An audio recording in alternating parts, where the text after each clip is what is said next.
Hello everyone, welcome back to our channel. This side city and आज की class में मैं आपके साथ डिस्कस करने वाली हूँ जितने भी स्टूडेंट दिसंबर 2025 एग्जाम की प्रिपरेशन कर रहे हैं।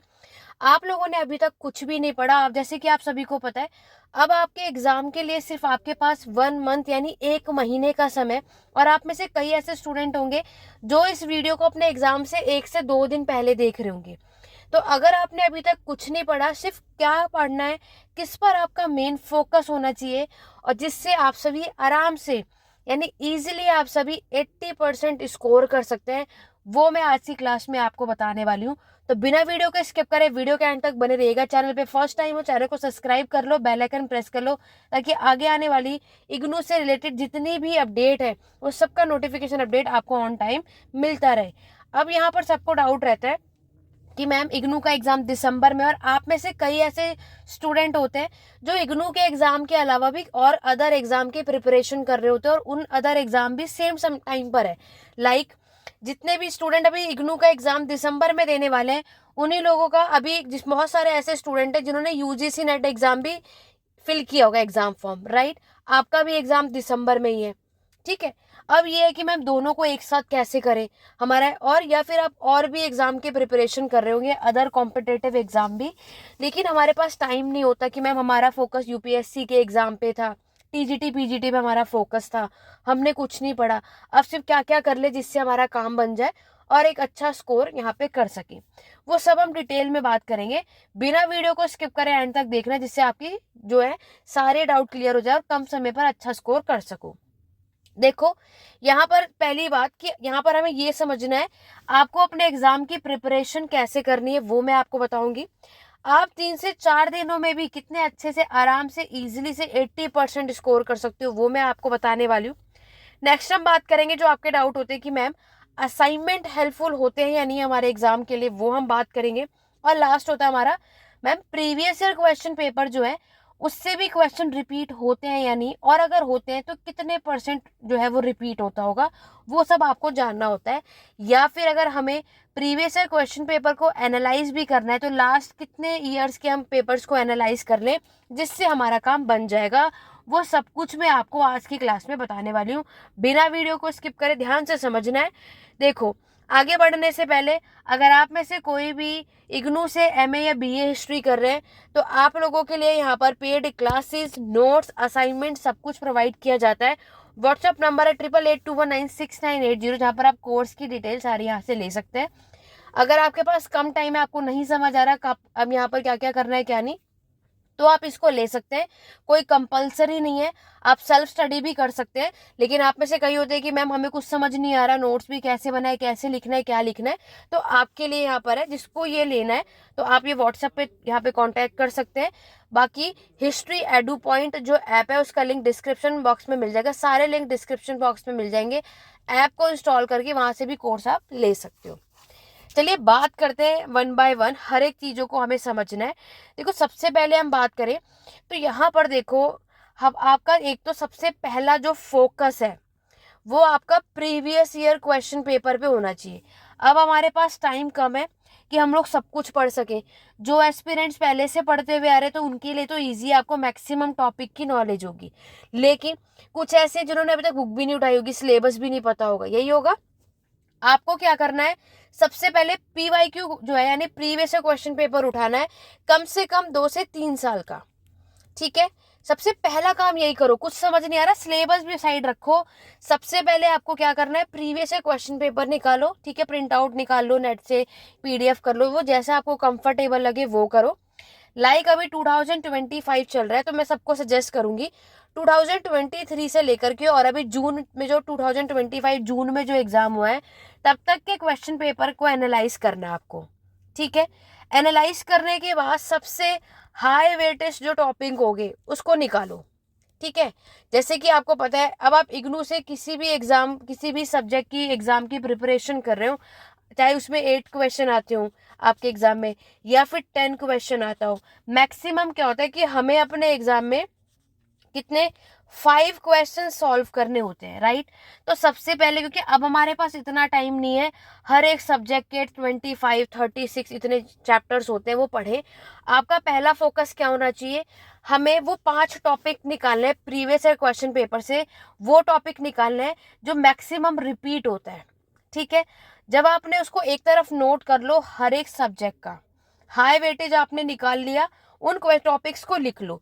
जैसे ही आपने उन टॉपिक्स को लिखा, अब आपको एनालाइज करना है कि इस टॉपिक से, लाइक आप मान लो हिस्ट्री आपका सब्जेक्ट है और आपने एनालाइज किया कि चोल डायनेस्टी है, चोल साम्राज्य से क्वेश्चन आता है, ये तो हमने टॉपिक एनालाइज किया। फिर आपको एनालाइज करना है चोल डायनेस्टी से क्या क्या आता है। मैं तो सभी को सजेस्ट करूंगी, जब टॉपिक डिसाइड कर लिया ना, टॉपिक आपने निकाल लिया, तो पूरा टॉपिक पढ़ के जाओ। क्यों? जस्ट बिकॉज चोल डायनेस्टी है, इससे कभी वो आपसे इसकी इकोनॉमी, अर्थव्यवस्था पूछ सकते हैं, कभी ये आपसे इसकी पॉलिटिकल स्ट्रक्चर यानी प्रशासन, एडमिनिस्ट्रेशन पूछा जा सकता है, ठीक है। नहीं तो इसका रिलीजन हुआ, धर्म हुआ, सोसाइटी कैसा था, या ये डिक्लाइन कैसा हुआ, कुछ भी आ सकता है। 1 बाय 1 हमने एनालाइज किया ना 2023 से 25, तो हमें समझ में आया कि इस टॉपिक से तो कुछ भी क्वेश्चन आ जाता है, लेकिन मैक्सिमम तो ये आपसे पॉलिटी ही पूछेंगे। तो आपका क्या काम होना चाहिए, चोल डायनेस्टी का जो प्रशासन है यानी एडमिनिस्ट्रेशन है, इसको सबसे ज्यादा अच्छे से प्रिपेयर करो। आपके 20 मार्क्स का वो आप पे डिपेंड करता है कि आपका जो जिस भी एग्जाम की प्रिपरेशन कर रहे हो कितने मार्क्स का, उसके अकॉर्डिंग देख लो। 20 मार्क्स का तो आपको पता है 500 वर्ड्स में हमें अपने आंसर को कंप्लीट करना है। इट मीन्स आपको 5 पेजेस में अपने आंसर को कंप्लीट करना है। तो आपको इस टॉपिक को इस तरीके से प्रिपेयर कर लेना, नोट्स बना लो। जरूरी नहीं है पूरे 5 पेजेस का ही नोट्स बनाओ, क्योंकि टाइम कम है, क्योंकि आप में से कई ऐसे होंगे जो 3 से 4 दिन पहले इस वीडियो को देख रहे होंगे और आप पे इतना टाइम नहीं है एक एक आंसर बैठ के 5 पेजेस में लिखो। आप में से जितने लोग ऐसे जो भी 1 महीने पहले या फिर अभी जब मैंने ये वीडियो अपलोड किया तभी आप देख रहे हो, आप लोगों को सजेस्ट करूंगी कि बिल्कुल आप लोग अपने टॉपिक को 20 मार्क्स के अकॉर्डिंग यानी 5 पेजेस के अकॉर्डिंग नोट्स प्रिपेयर कर लो, ठीक है। जिससे आपको आइडिया रहेगा कि आप जो है आप इस क्वेश्चन को आपने किस तरीके से अपने एग्जाम में मेंशन करना है। पीवाईक्यू से तो एनालाइज हो ही गया कि ये क्वेश्चन आएगा तो हमें इसको इस तरीके से एक्सप्लेन करना होता है, ठीक है। फिर आपको यहाँ पर क्या करना है, नेक्स्ट अगर हम बात करते हैं, उसके बाद आपका जो नेक्स्ट फोकस होना चाहिए वो है शॉर्ट नोट्स। देखो हमारे पास जो 3 से 4 दिन पहले इस वीडियो को देख रहे हैं, आपको क्या करना है, शॉर्ट नोट भी बनाना है। लाइक अगर आपने देख लिया कि पॉलिटिकल स्ट्रक्चर यानी एडमिनिस्ट्रेशन का क्वेश्चन इंपॉर्टेंट है, तो आप उसमें से जो जो इंपॉर्टेंट पॉइंट्स है वो लिख लो कि मुझे इसमें उरी याद रखना है, नाडू याद रखना है, ब्रह्मदेया याद रखना है, सभा क्या होता है ये पता होना चाहिए, पॉलिटिकल एडमिनिस्ट्रेशन हमें उत्तर मेरून इंस्क्रिप्शन के थ्रू पता चलता है, उर क्या होता है वो बता दो। ऐसे ऐसे करके शॉर्ट नोट बना लो। एक्सप्लेन तो आप लोग एग्जाम में खुद भी कर लोगे, शॉर्ट नोट बनाना है आपको। लाइक देखो तो ना फ्लो चार्ट के थ्रू पॉइंट कर लो, ताकि आप सिर्फ रिवाइज कर सको अपने एग्जाम के एक दिन पहले बस, और बाकी आपको ये आइडिया हो जाएगा कि इस टॉपिक में मुझे इतने पॉइंट तो मेंशन करने ही करने। क्लियर हो गया? अदरवाइज इस वीडियो को 1 मंथ पहले देख रहे हो तो पूरा उस टॉपिक को 20 मार्क्स के अकॉर्डिंग सॉल्व करो। सबसे पहले तो उन टॉपिक्स को सॉल्व करो। सभी आप में से जितने एस्पिरेंट्स हैं जो हमारे बैचेस में भी होंगे, जिन्होंने कोर्स में एनरोलमेंट भी करवा रखा है, हिस्ट्री वाले जो एस्पिरेंट्स हैं, मैं सबकी बात कर रही हूँ। कोई भी इस वीडियो को देख रहा है, सभी को ये सजेस्ट कर रही हूँ मैं, थोड़ा टाइम जरूर निकालो, ठीक है। और यहाँ पर डेफिनेटली निकालना ही चाहिए आपको। सबसे पहले उन टॉपिक्स को जरूर नोट्स बनाओ, सॉल्व करो, जिससे आपको आइडिया रहे। क्योंकि आप में से कई ऐसे तो जो एग्जाम दे के आएंगे तो मैसेज कहेंगे मैम हम तो 5 पेजेस फिल ही नहीं कर पाए, हमें समझ में ही नहीं आया क्या क्या लिखना है। लगता तो जरूर है, पढ़कर भी जाते हैं, लेकिन जब लिखने की बारी आती है तो मैम हम लिख नहीं पाए, 4 पेजेस पे ही हम रुक गए, या 3 पेजेस में हमारा आंसर कंप्लीट हो गया, समझ में ही नहीं आया क्या। तो ये आपकी मिस्टेक है, क्योंकि आपने अपने एग्जाम की प्रिपरेशन सही से नहीं की। एक बात याद रखना, अगर आप सभी इन फ्यूचर अब मास्टर्स के बाद या ग्रेजुएशन के बाद किसी भी एग्जाम की प्रिपरेशन करोगे, मास्टर्स में ग्रेजुएट, हमारी एक अच्छी परसेंटेज होनी ही चाहिए। अगर आप अच्छी परसेंटेज चाहते हैं तो अच्छी आंसर राइटिंग भी लिखनी है। मेनली क्या है, आप में से कहे कि मैम हमें इग्नू में क्या, क्योंकि यहाँ पर मेन क्या होता है, मार्क्स नहीं मिलते। देखो मार्क्स ठीक है कभी कभी डिडक्ट होते हैं, नो डाउट, लेकिन वो डिडक्ट इसलिए किया जाता है जस्ट बिकॉज हमारा फोकस कहानियां बनाने में होता है। तो मैक्सिमम जो स्टोरीज लिखते हैं, जिन्होंने अपने आंसर राइटिंग में टाइमलाइन मेंशन नहीं किया, स्कॉलर्स या हिस्टोरियंस का नाम मेंशन नहीं किया, आपने आंसर राइटिंग में कोई मैप नहीं बनाया, कोई डायग्राम नहीं बनाया, जो भी आपके सब्जेक्ट के अकॉर्डिंग होगा उसके अकॉर्डिंग, तो आपको कुछ वो मेंशन करना है, अंडरलाइन करनी है चीजों को, क्योंकि कहानियां तो हर स्टूडेंट लिखेगा और टीचर को भी पता है। टीचर आपके आंसर में क्या चेकआउट करता है कि आपने वो चीज मेंशन करी है जो एक्चुअल में हम देखना चाहते हैं। ठीक है, कि आपने सोर्स बताया हो कि आज हम इस टॉपिक को पढ़ रहे हैं, इसके सोर्स यहाँ से टॉपिक पढ़ रहे, वो सब बता रहे, लेकिन उस टॉपिक के बारे में हमें पता कहाँ से चला, वो इंस्क्रिप्शन, वो कॉइन्स, वो और लिटरली सोर्सेज, आर्कियोलॉजिकल सोर्सेज, वो आप में से किसी ने मेंशन नहीं किया होता। तो ये करना स्टार्ट करो, नोट्स बनाओ और अपने आंसर में ये सारी चीजें मेंशन करो और उसको याद करने पे फोकस करो। स्टोरीज तो आप लिख ही लोगे, टीचर आपके बैठ के पूरे 5 पेजेस नहीं पढ़ते, वो सिर्फ वहीं से देख लेंगे जब आपका प्रॉपर आंसर राइटिंग होगा तो। ठीक है, अगर आप में से चाहते हैं कि मैम एक बार हमें आंसर राइटिंग कैसे, मैं नेक्स्ट वीडियो डेफिनेटली लेकर आऊंगी कि आपको किस तरीके से आंसर राइटिंग लिखनी चाहिए। अदरवाइज मेरे चैनल पे पहले भी मैंने अपलोड कर रखा है, आप लोग चेकआउट कर सकते हो, नहीं तो जल्दी से दोबारा से एक वीडियो में अपलोड कर दूंगी। और आपके पास एक ऑप्शन और है, आप लोग जिस भी सब्जेक्ट के हो, आप एक कोई भी क्वेश्चन का नोट्स यानी आंसर राइटिंग प्रिपेयर कर सकते हो 5 पेजेस का, और आप मुझे जो हमारा व्हाट्सअप नंबर है 8882196980 पे शेयर कर सकते हो, और आप फिर मुझसे पूछ सकते हो कि मैम ये आंसर राइटिंग हमारा करेक्ट है, इस तरीके से हम अपने एग्जाम में आंसर को लिख सकते हैं। तो मैं आप सभी को सजेस्ट करूंगी, ठीक है, जिस तरीके से मैं अपने जो भी हमारा पेड बैचेस में मैं सभी को सजेस्ट करती हूँ, उस तरीके से आपकी भी हेल्प, क्योंकि ऑब्वियस है यूट्यूब मेंबर्स के भी एस्पिरेंट्स हमारे स्टूडेंट्स और यहाँ पर भी हेल्प करना बिल्कुल बनता है। तो अगर आप में से किसी को भी डाउट है और लग रहा है कि मैंने जो क्वेश्चन का आंसर है हिंदी या इंग्लिश मीडियम जो भी है आपने प्रिपेयर किया और आपको डाउट है कि क्या ये इससे अच्छा स्कोर आ सकता है, यानी आप सभी मुझे व्हाट्सएप पे यहाँ पर शेयर कर सकते हो, जो भी कमियां होंगी आपको सब कुछ मैं आपके साथ शेयर करूंगी। ठीक है, दूसरी बात, यहाँ पर आपको डाउट होता है, और देखो ये 5 जो टॉपिक्स आप जो मैक्सिमम आपका रिपीट होगा, इसको ना रिवीजन भी डेफिनेटली करो, वरना भूलने के चांसेस ज्यादातर होते हैं, ये करो। और नेक्स्ट अगर हम बात करें, यहाँ पर आपका डाउट रहता है मैम अभी हमने जब एडमिशन लिया था इंग्लिश मीडियम फिल कर दिया, अब हमारा माइंड चेंज हो गया, क्या हम एग्जाम हिंदी मीडियम में देते? डेफिनेटली दे सकते हो, नो डाउट।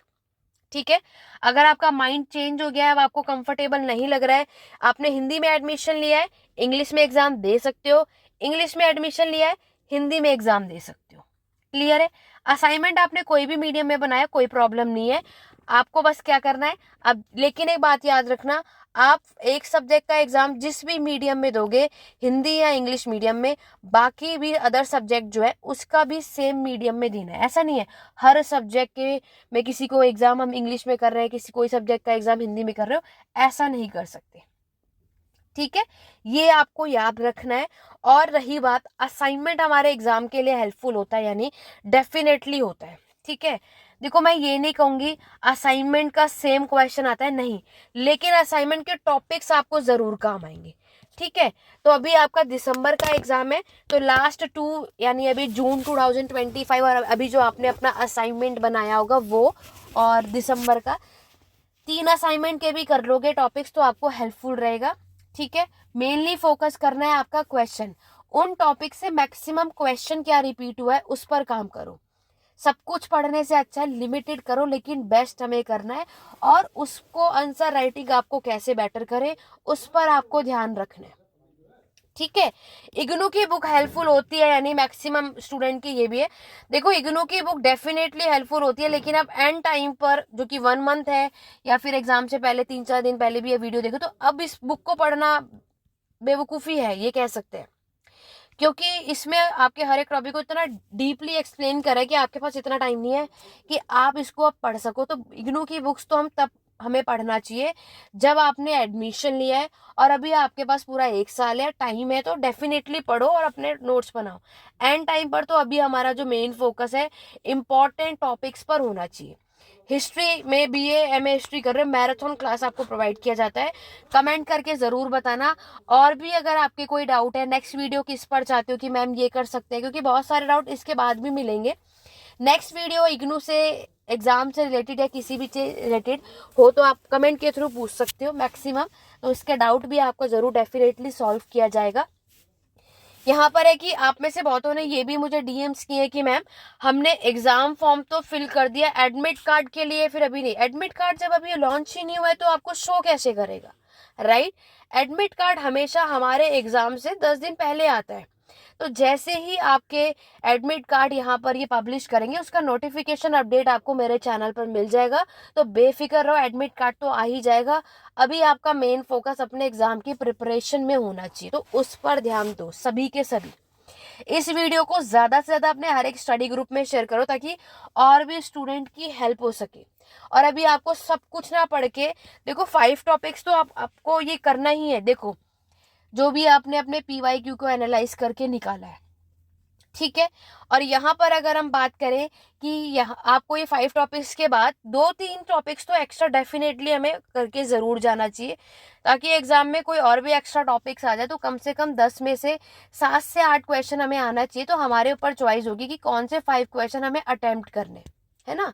तो हमें अपने एग्जाम की प्रिपरेशन तैयारियां जो है स्मार्टनेस तरीके से करना है। अदरवाइज जो साल भर से पढ़ रहे हैं वो तब भी अच्छा स्कोर नहीं ला पाएंगे, और जो एक दिन पहले पढ़ रहे हैं वो भी अच्छा स्कोर। क्यों?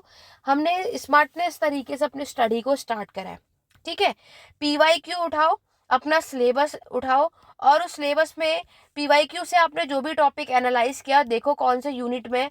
वो पूरा चैप्टर पढ़ने की ज़रूरत नहीं है, उस चैप्टर में से सिर्फ कोई 1 से 2 ही टॉपिक होगा जो मैक्सिमम वो रिपीट करते होंगे, सिर्फ उन्हें पढ़ लो। और कहूँगी अपने खुद के नोट्स प्रिपेयर करो, लिख लिख के प्रिपेयर करो। जितना लिख के प्रिपेयर करते हैं हमें याद भी रहता है और हमें पता भी होता है। जब आप अपने आंसर राइटिंग एग्जाम में लिखोगे भी ना, और आप कुछ चीज़ें स्किप कर जाओगे या भूल जाओगे, तो आपको याद आएगा कि मैंने जब नोट्स बनाया था तो उसमें एक चीज़ और थी, लेफ्ट साइड पे थी, राइट साइड पे थी। सब कुछ याद रहता है, रिमेंबर। लेकिन अगर नोट्स से लिखोगे नहीं, सिर्फ ऐसे पढ़ के जाओगे, तो आपको चीज़ें याद नहीं रहती हैं, ठीक है। तो इस तरीके से हमें अपने मेन फोकस का, आपका कोई भी सब्जेक्ट हो, हिंदी मीडियम, इंग्लिश मीडियम, इन सभी पे ध्यान रखना है। और जो स्टूडेंट ऐसे हैं जो अभी दिसंबर में एग्जाम फॉर्म तो फिलअप कर दिया है लेकिन एग्जाम नहीं दे पा रहे हैं, या कोई भी इश्यू है, कोई प्रॉब्लम नहीं है। देखो एग्जाम फॉर्म बहुत सारे एस्पिरेंट्स होते हैं जो फिल कर देते हैं बट एग्जाम नहीं दे पाते। कोई बात नहीं, आप सभी नेक्स्ट ईयर जून 2026 में दे सकते हो एग्जाम फॉर्म, लेकिन दोबारा फिल करना ही होता है। आप लोगों को होता है मैम एक बार तो फिल कर दिया था, अब दोबारा करना पड़ेगा। डेफिनेटली करना पड़ेगा, इसलिए मैं सबको सजेस्ट करती हूँ एग्जाम फॉर्म फिल करते हुए ये डिसाइड कर लो कि आपको एग्जाम देना है, नहीं देना है, या फिर कौन कौन से सब्जेक्ट का देना है। एक इमरजेंसी केस आ जाए तो एक अलग बात है, लेकिन मैं बाकी एस्पिरेंट्स की भी बात कर रही हूँ। क्योंकि एग्जाम फॉर्म में एक बार फी भर दी, क्योंकि आपको पता है 200 पर सब्जेक्ट होता है, तो आपके पर सब्जेक्ट 200 तो वेस्ट हो गए, क्योंकि आपको जब दोबारा एग्जाम दोगे तो दोबारा से एग्जाम फॉर्म फी पे करना ही होता है, ठीक है। तो इन चीज़ों का ध्यान रखना है। तो अभी आपका मेन फोकस क्या है, अभी के अभी इस वीडियो को देखने के बाद प्रीवियस ईयर और असाइनमेंट इसको उठाओ। टॉपिक्स आपको उठाने, क्वेश्चंस नहीं उठाने, पहले टॉपिक्स देखो कौन कौन से टॉपिक्स है, और फिर उन टॉपिक्स के अंदर कौन कौन सी चीज़ें आती है उन पर ज़्यादा स्ट्रांगली आपको काम करना है, ठीक है। और भी कोई डाउट या क्वेरी है कमेंट के थ्रू पूछ सकते हो। हिस्ट्री की पेड क्लासेस, नोट्स या कोई भी डाउट या क्वेरी है, ये व्हाट्सअप नंबर है। नेक्स्ट वीडियो किससे रिलेटेड आप देखना चाहते हैं कमेंट करके जरूर बताना। आज की क्लास में बस इतना ही। Thank you for watching.